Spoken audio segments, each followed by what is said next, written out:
arrivata la Befana! È arrivata davvero, eccola. È venuta a portare la calza a Megan.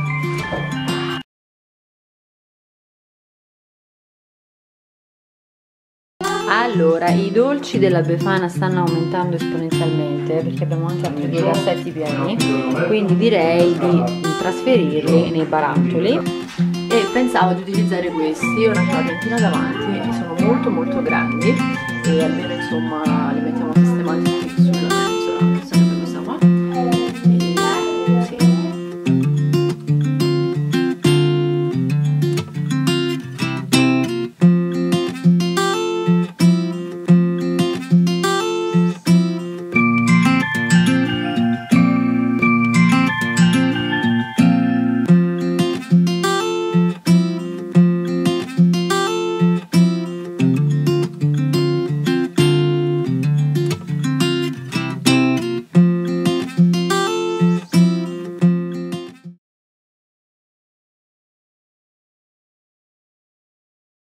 Allora ragazzi, ho sistemato tutta la lavanderia così finalmente forse vi giro il video. Ora qui ci sono ancora le valigie come vedete, devo svuotarlo un po'. Questi sono i bicchieri che avete visto nell'ultimo video haul saldi di cose di casa. Se non l'avete visto lo trovate sul canale, insomma è uno degli ultimi video, e li vorrei portare di là per metterli a lavare in lavastoviglie.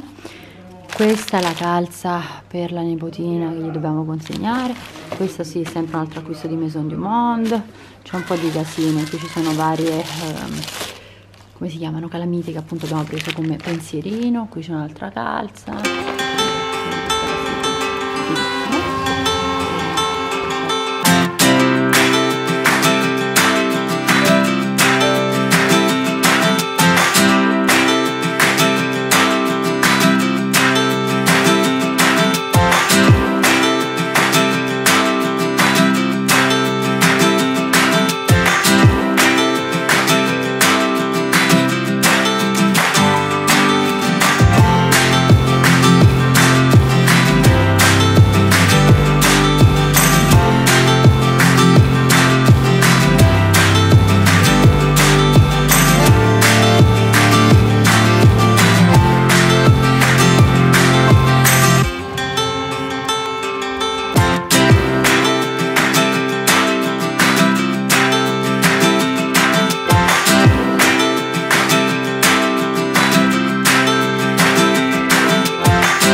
ho preso un nuovo tappeto per il soggiorno. Dovete sapere che ho una passione smodata per i tappeti e non ho avuto ancora il tempo di aprirlo praticamente.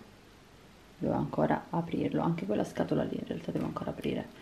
Comunque questo qui dovrebbe essere super bello, spero di aver azzeccato il colore perché eravamo indecisi tra il grigio e il crema, insomma il bianco. Alla fine ho scelto quello chiaro, però ha dei motivi insomma di un altro colore sopra. Comunque ora lo apro e quando vi dico che ho un problema con i tappeti ce l'ho seriamente. Calcolate che nel mio studio ce ne sono ben due, 1 e 2. Non so che problema abbia questa macchina fotografica che non mi sta mettendo niente a fuoco. Ecco, warning, questo lo metto a fuoco.